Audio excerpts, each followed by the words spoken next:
kata yang pantas dan mengucapkan selain rasa syukur kepada Sang Pencipta. Banyak kata yang lahir dari lisan, hanya sedikit yang benar-benar berkesan, selebihnya hanyalah gema yang lewat. Seperti kata manis yang tak bermakna atau janji yang tak sampai, seperti jodoh yang masih saja rahasia. Bismillahirrahmanirrahim. Alhamdulillahirrabbilalamin. Amma ba'du. Puji syukur kita panjatkan kepada Sang Ilahi Rabbi yang mana berkatnya lah kita dapat bertatap muka kembali biarpun secara berjauhan. Salat serta salam semoga tetap mengalir deras kepada junjungan Nabi kita yakni Nabi Muhammad sallallahu alaihi wasallam. Mungkin dengan adanya beliau kita merasakan indahnya alam semesta ini di saat ini. Lebih menyingkatnya waktu, saya Khairul Anwar dengan NIM 476. Saya Nardiana Audika Ardana dengan akhiran NIM 4660.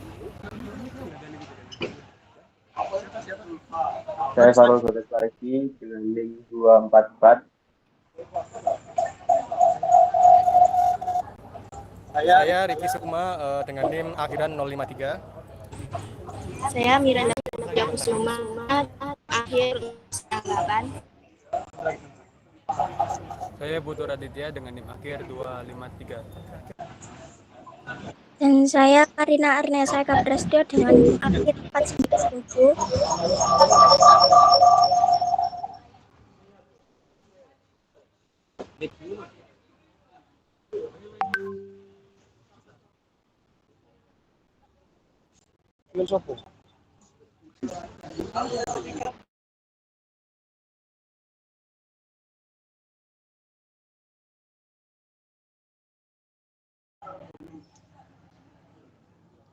Perkenalan dari perkenalan sudah kita sampaikan.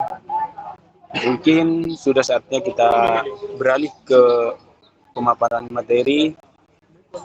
Kepada yang berkenan dipersilahkan.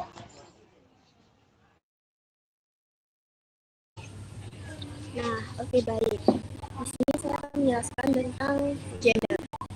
Gender itu sebelumnya belum banyak dipahami dengan benar oleh sebagian masyarakat Indonesia, yang dimana gender sering diasumsikan sebagai urusan perempuan. Hal tersebut dapat dilihat dari minimnya kehadiran laki-laki pada kegiatan yang bertajuk gender. Bahkan, adanya sebagian orang yang beranggapan bahwasannya gender itu merupakan upaya perlawanan perempuan terhadap laki-laki dan merupakan bentuk perlawanan perempuan terhadap kodratnya. Nah, di sini saya menjelaskan tentang pengertian gender. Secara etimologi, kata gender berasal dari bahasa Inggris yaitu gender, yang berarti jenis kelamin. Dalam web New World Dictionary, gender dapat diartikan sebagai perbedaan yang tampak antara laki-laki dan perempuan dilihat dari segi nilai dan tingkah laku. Nah, di sini ada beberapa penjelasan gender menurut ahli. Yang pertama ada Hume, mengungkapkan bahwasannya gender merupakan seperangkat peran yang diletakkan kepada laki-laki dan perempuan. Dan yang kedua ada dari Darny, mengemukakan bahwasannya gender merupakan peran yang melekat dan harus dimainkan oleh setiap orang yang sebagai laki-laki maupun perempuan. Dan yang ketiga dari Mufida, yaitu gender merupakan konstruksi sosial yang terbentuk melalui proses yang panjang. Dan yang keempat dari Permendikbud nomor 84 tahun 2008 tentang pengaruh keutamaan gender menyebutkan bahwasannya gender itu konsep yang mengacu pada pembeda peran dan tanggung jawab laki-laki dan perempuan yang terjadi akibat dari perubahan keadaan sosial dan budaya masyarakat. Kemudian, ada proses sosial yang membuat perbedaan gender menjadi suatu ketentuan yang tidak dapat diubah. Dikarenakan gender tidak bersifat kodrati, maka gender tidak diperoleh sebagai besar dan gender merupakan hasil dari proses sosial. Yang pertama, dari hasil proses sosial, kemudian kedua dari hasil sosialisasi, yang terakhir ada proses belajar. Kemudian akan dijelaskan oleh rekan saya. Ya, di sini terdapat jenis kelamin. Istilah gender dan jenis kelamin atau seks sering diartikan secara rancu.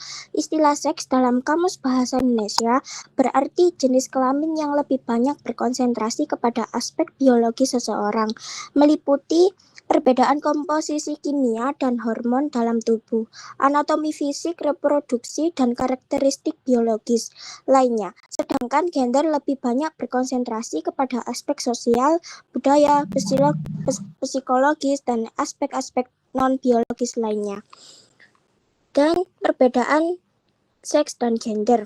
Seks primer laki-laki, penis, kantung zakar, buah zakar, sperma, prostat, dan perempuan vagina, ovarium, ovum, uterus, payudara, dan haid. Kalau sekunder, bulu dada, kalau laki-laki bulu dada atau tangan jakun, suara berat, dan perempuan kulit halus, suara lebih tinggi. Next.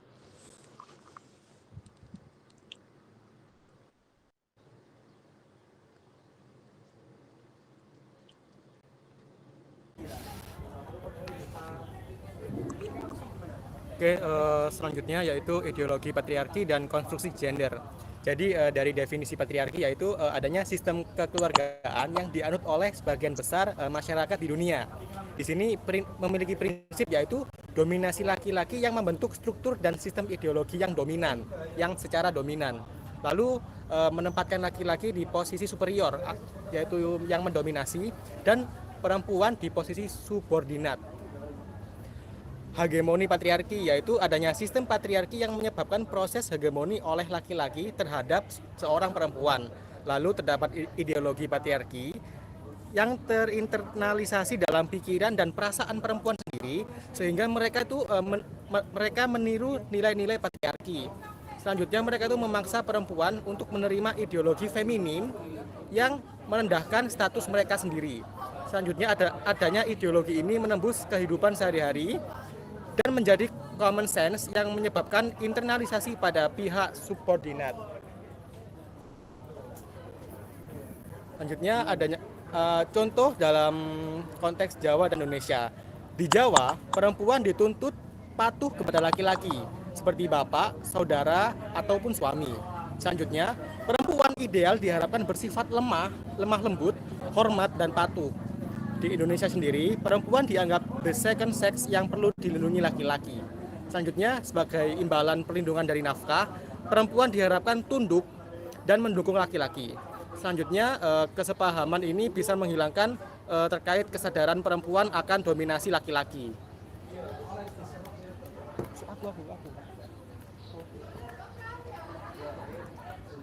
Selanjutnya, peran perempuan dalam melanggengkan patriarki yaitu kepatuhan, kesetiaan, dan ketundukan perempuan menjadi kunci kuatnya dominasi sebuah patriarki. Selanjutnya adanya kelanggengan nilai patriarki juga didukung oleh partisipasi perempuan meskipun mereka subordinat. Si aku. Nah, di sini terdapat sejarah singkat, yaitu patriarki muncul setelah sistem matriarki. Matriarki ada saat laki-laki berpindah-pindah mencari nafkah, sementara perempuan sendiri itu menetap. Lalu patriarki menggantikan matriarki setelah laki-laki mengenal pertanian atau peternakan dan hidup menetap, diikuti dominasi atas harta dan diri perempuan.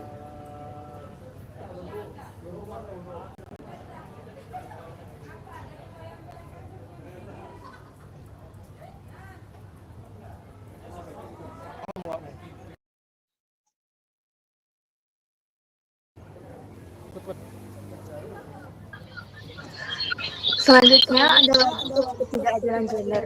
Sebelumnya, ketidakadilan gender adalah suatu kondisi di mana terdapat perbedaan perlakuan yang tidak adil antara perempuan dan laki-laki. Hal ini melibatkan ketidaksetaraan dalam hak-hak, kesempatan, perlindungan, dan kewajiban di berbagai aspek kehidupan.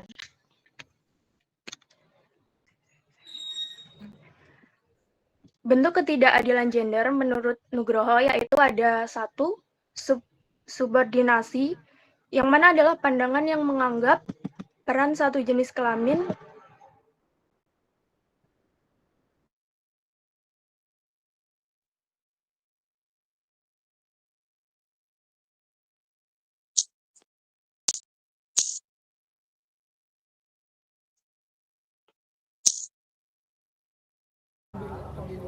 Selanjutnya bentuk dari ketidakadilan. sebelumnya.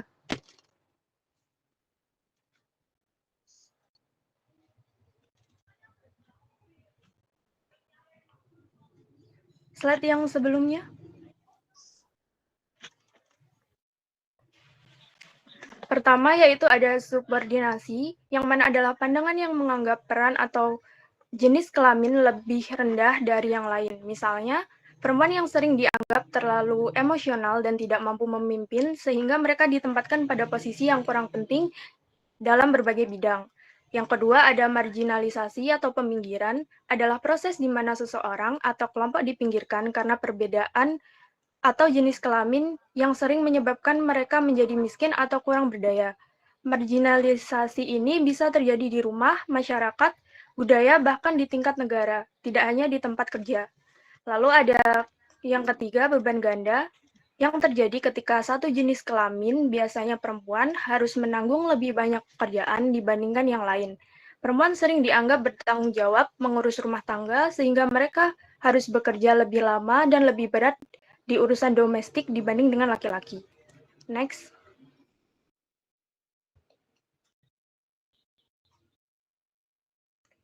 Lalu yang keempat ada stereotype, yang mana adalah pemberian label atau gambaran yang salah kepada seseorang atau kelompok berdasarkan asumsi yang keliru. Label ini biasanya mencerminkan ketidakseimbangan kekuasaan dan bertujuan menguasai pihak lain yang akibatnya stereotip ini sering menimbulkan diskriminasi dan ketidakadilan. Lalu yang terakhir, yang kelima ada kekerasan, adalah tindakan agresif, baik fisik maupun non-fisik, yang dilakukan oleh satu jenis kelamin atau institusi terhadap jenis kelamin lain. Contohnya adalah pemukulan, pelecehan seksual, dan eksploitasi yang masih banyak terjadi di dalam maupun luar rumah. Perbedaan gender sendiri sebenarnya bukanlah menjadi masalah yang tidak menghasilkan ketidakadilan gender. Namun, faktanya, perbedaan gender telah menciptakan berbagai bentuk ketidakadilan, terutama terhadap perempuan.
Selanjutnya ada indikator terwujudnya keadilan gender dalam relasi antara anggota keluarga.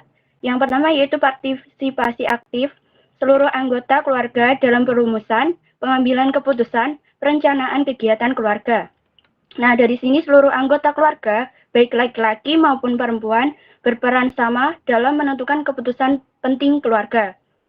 Tidak ada dominasi satu pihak saja sehingga keputusan diambil secara musyawarah dan berdasarkan kesepakatan bersama. Hal ini menciptakan suasana harmonis dan saling menghargai dalam keluarga. Kemudian ada melaksanakan berbagai kegiatan keluarga secara merata tidak berdasarkan pembagian jenis kelamin. Tugas dan kegiatan dalam keluarga tidak dibagi berdasarkan stereotip gender, misalnya pekerjaan rumah tangga bukan hanya tugas perempuan, dan pengambilan keputusan bukan hanya tugas laki-laki. Semua anggota keluarga saling berbagi peran sesuai kemampuan dan kesepakatan, sehingga tidak ada beban ganda atau diskriminasi peran. Selanjutnya, ada manfaat yang diperoleh seluruh anggota keluarga secara merata dari hasil pelaksanaan kegiatan.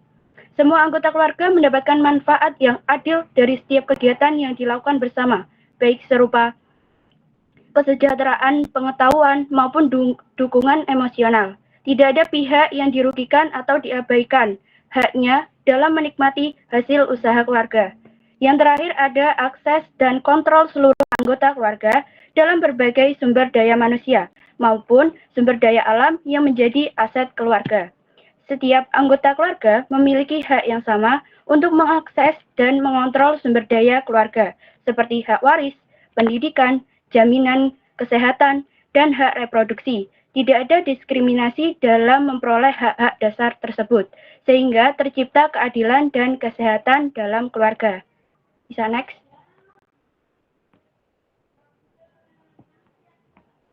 Kemudian peran keluarga dalam mewujudkan kesejahteraan gender.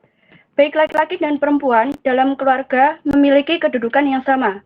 Mereka duduk bersama membuat perencanaan pelaksanaan kegiatan atau pekerjaan dan membuat keputusan. Kesetaraan gender dalam keluarga tersebut akan menentukan keberhasilan suatu masyarakat, menciptakan keadilan gender. Keluarga merupakan tatanan masyarakat terkecil yang harus dibina lebih dahulu. Relasi adil gender dalam keluarga akan mendorong terciptanya tatanan sosial yang adil gender pula. Pengalaman dalam keluarga akan mempengaruhi pola tingkah laku seseorang dalam pergaulannya dengan orang lain di masyarakat. Next.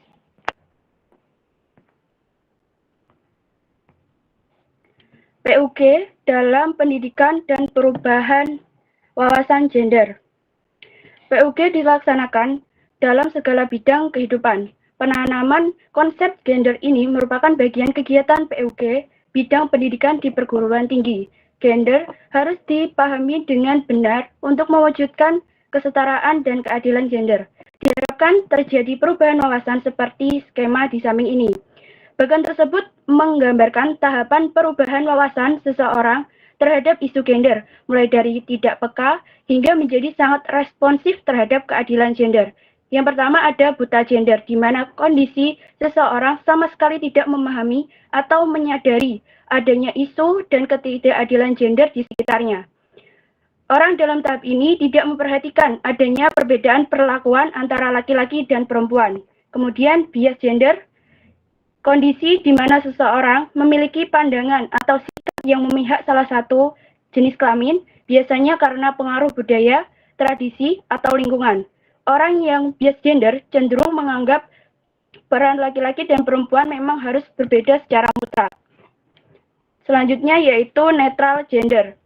Tahap di mana seseorang mulai bersikap tidak memihak dan tidak membedakan perlakuan antara laki-laki dan perempuan. Namun pada tahap ini, kepekaan terhadap isu gender masih belum sepenuhnya berkembang.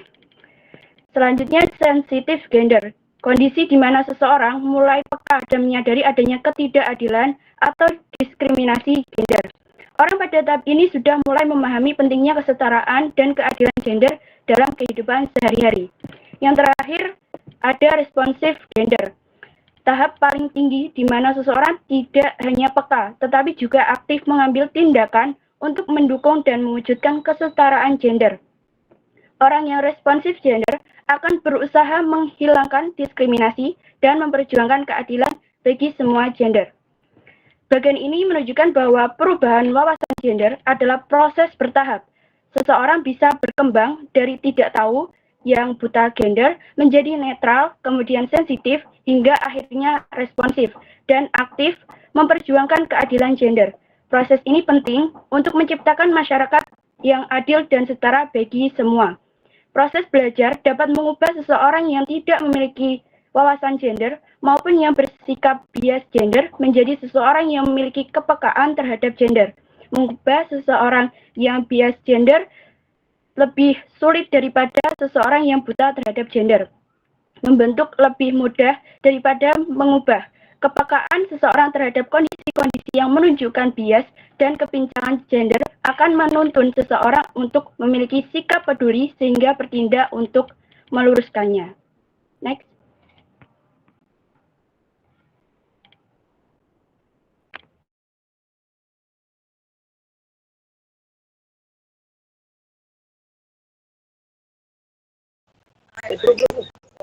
Baik, saya ambil alih. Sebelum berlanjut kepada kesimpulan, maka itu membuka 3 poin penanya. Barangkali ada yang mau bertanya atau sanggahan.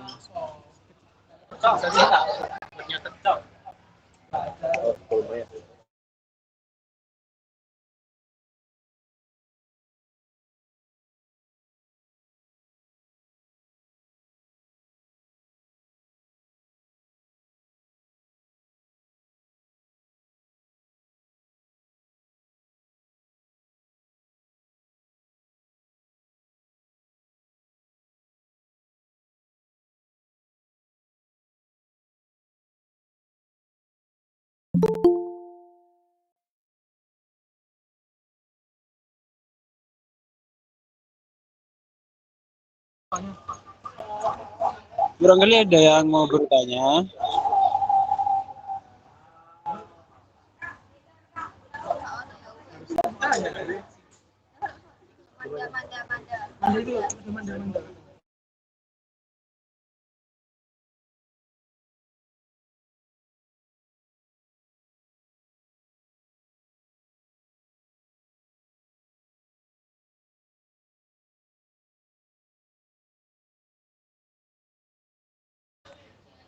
Kepada saudara Amanda dipersilahkan. Ya, baik. Perkenalkan, nama saya Amanda Nabila Fitri dengan NIM 387. Di sini kan dijelaskan tentang patriarki. Nah, patriarki sendiri itu kan artinya laki-laki yang merasa dirinya paling tinggi. Nah, bagaimana kita sebagai kan kalau orang patriarki itu kan dia enggak menganggap kalau perempuan itu setara gendernya dengan dia. Nah, bagaimana kita bisa tahu dan menghindari laki-laki yang enggak cuma laki-laki tapi orang yang punya sifat patriarki seperti itu. Terima kasih.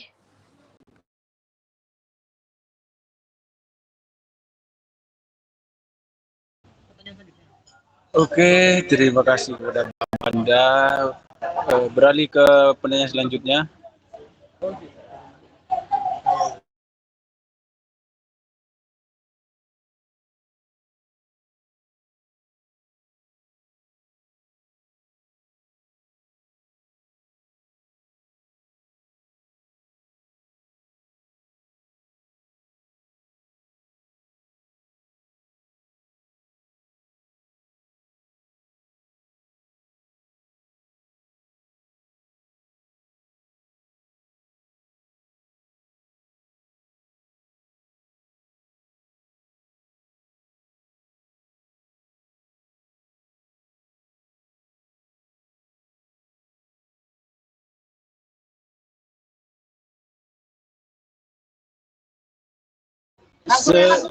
Sekali lagi, barangkali ada yang masih mau bertanya.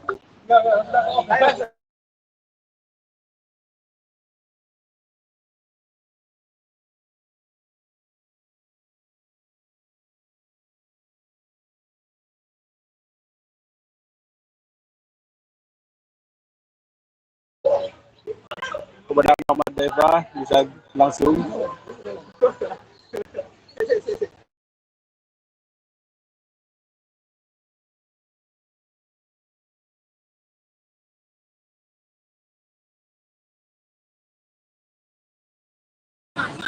Baik, sebelumnya perkenalkan, nama saya Lalu Muhammad Galang Arsae dari kelas 2024B.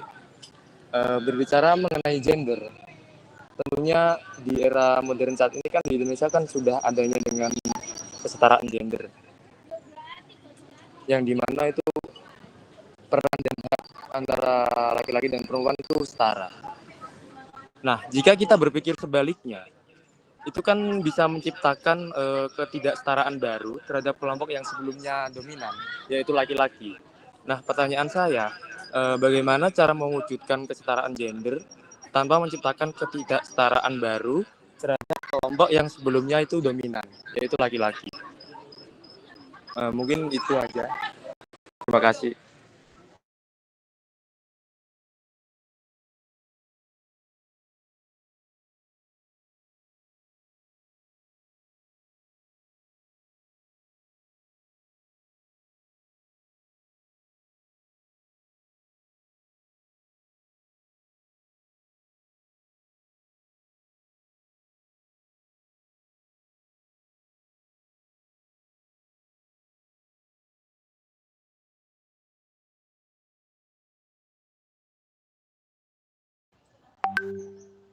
Baik, untuk jawabannya maka akan kami diskusikan terlebih dahulu.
Oke, di sini aku mau menjawab pertanyaan yang pertama, bagaimana kita bisa tahu dan menghindari orang yang memiliki sifat patriarki. Nah, yang pertama kita perlu mengetahui dulu ciri-ciri orang yang punya sifat patriarki tersebut. Yang pertama, biasanya sering meremehkan perempuan. Yang kedua, mengambil keputusan sepihak. Dan yang ketiga, sering mengontrol perempuan. Nah, di sini sifat-sifat tersebut sudah menjelaskan tentang patriarki bagaimana. Nah, di sini aku bakal ngasih tahu bagaimana cara menghindarinya. Yang pertama, tanyakan pandangannya secara halus. Jadi maksudnya itu seperti ngobrol santai, kayak ya kayak dibawa santai aja, obrolan selama masa pernikahannya. Ya. Itu. Dan yang kedua, jangan takut untuk menjauh. Jadi maksudnya gimana? Ketika perempuan merasa tergantung kepada cowok, otomatis cowok merasa perempuan itu tergantung kepada si dirinya itu sendiri. Dan akhirnya si cowok merasa punya kuasa dan bisa mengontrol si perempuan. Nah, di poin yang kedua di sini aku mau menjelaskan kalau jangan takut untuk menjauh. Jadi kalau misalkan si cowok sudah merasa patriarki, cewek harus memberikan batasan kepada cowok agar cowok punya rasa tahu diri seperti itu. Yang terakhir, bangun lingkungan yang sehat. Nah, di dalam ini kalian harus membangun hubungan dan lingkungan yang sehat dan tidak toksik agar orang-orang di sekelilingmu bisa menghargai kesetaraan gender seperti itu. Apakah bisa terjawab? Iya. Terima kasih.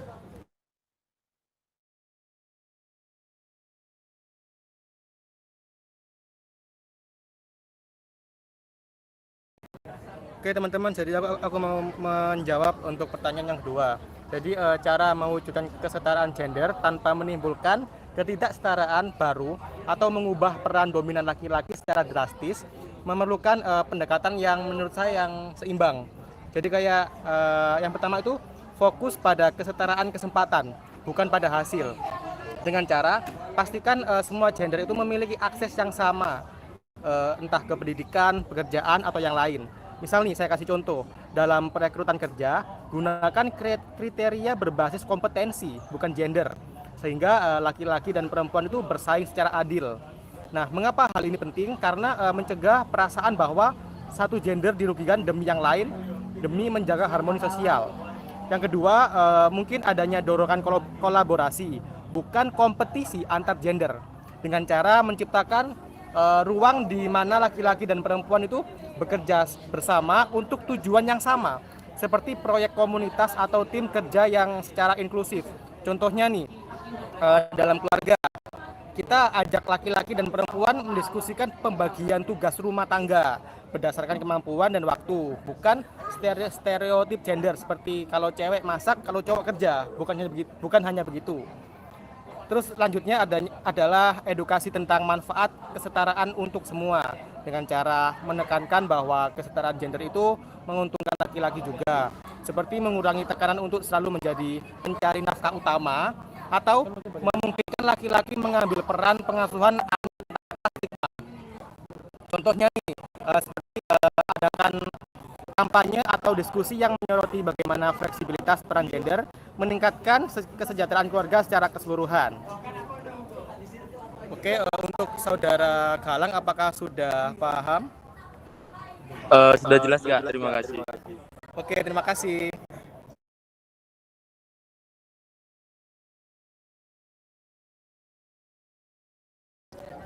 Baiklah teman-teman, mohon izin untuk memberikan kesimpulannya. Gender dan seks kerap kali disalahartikan. Seks merujuk pada jenis kelamin yang bersifat biologis dan kodrati, seperti kemampuan melahirkan yang hanya dimiliki oleh perempuan.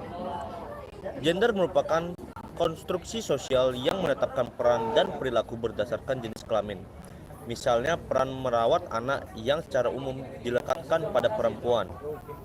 Perbedaan antara seks dan gender menjadi persoalan ketika memunculkan ketidakadilan atau diskriminasi. Sistem patriarki yang dominan dalam masyarakat turut memperkuat ketidakadilan gender, seperti subordinasi, stereotip, marginalisasi, beban ganda, serta kekerasan terhadap perempuan. Maka dari itu, pemerintah telah menerapkan strategi pengaruh utamaan gender atau POG sebagai langkah untuk mewujudkan kesetaraan melalui penanaman konsep gender di perguruan tinggi. Upaya tersebut diharapkan gender bisa dipahami sehingga menumbuhkan sensitivitas gender dan berujung pada sikap responsif gender.